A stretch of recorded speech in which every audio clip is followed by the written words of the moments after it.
सामाजिक हिसाब से उनको सब लोगों ने बधाई दी है। मैं भी उनको मुबारकबाद देता हूँ, लेकिन अभी तक हमने ताज्जुब ये है कि मोहन भागवत जी ने उनको शायद जन्मदिन की मुबारकबाद नहीं दी। ये चीज़ क्या मतलब है इस चीज़ का? जबकि माननीय प्रधानमंत्री जी ने तो बधाई दी थी उनको, तो कुछ गड़बड़ है, क्या मामला है जो बधाई नहीं पहुंच पाई वहां तक, क्यों नहीं दी गई?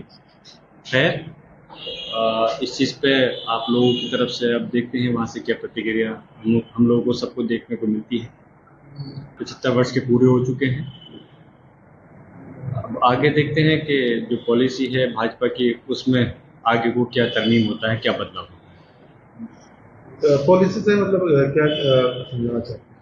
पॉलिसी ये है कि जो आप लोग भी जानते हैं, लेकिन आप क्वेश्चन पूछना चाहते हैं, तो जो 75 साल की रिटायरमेंट की पॉलिसी है उससे रिलेटेड देखते हैं कि अब क्या रहता है कि प्रधानमंत्री जी रहेंगे अपनी जगह पे या अपनी जगह बदलाव करेंगे।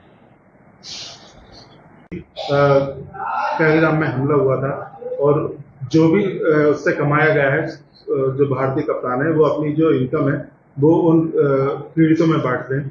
लगातार इस बात को लेकर विवाद खड़ा हो रहा है। नहीं तो देखिए, अगर इस बात को मैं किसी के कहने पे नहीं कह रहा, लेकिन वाकई में जो इनकम हुई है, अगर पहलगांव के पीड़ितों को अगर वो इनकम बांट देते हैं तो एक अच्छा कदम होगा।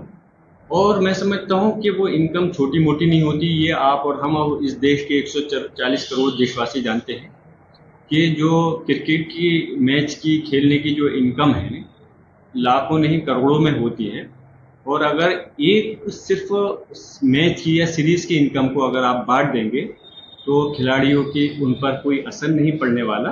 और इससे लेकिन इतना ज़रूर है, एक अच्छी शुरुआत होगी।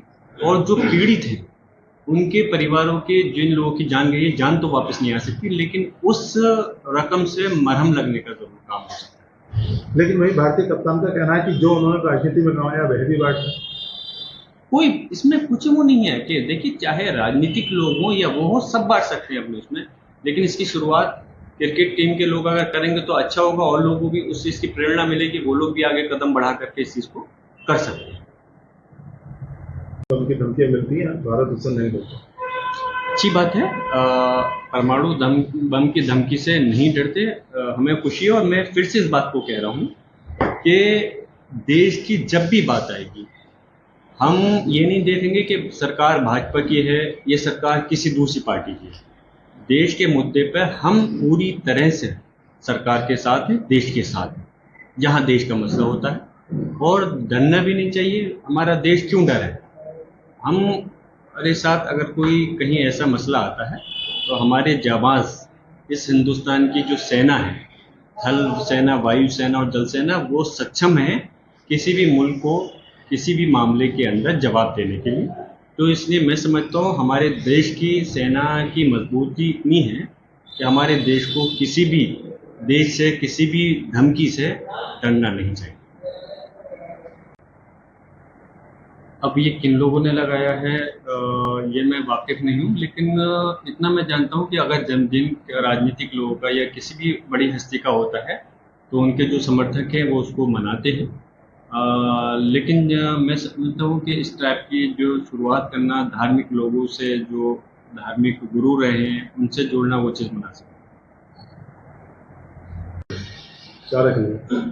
इस पर मैं क्या टिप्पणी कर सकता हूँ? वो लेकर के निकले हैं, तो इसका जवाब वही दें कि उन्होंने, उनका क्या मकसद है लेकर निकलने का। इस पे मैं कोई खास नहीं कहना चाहता।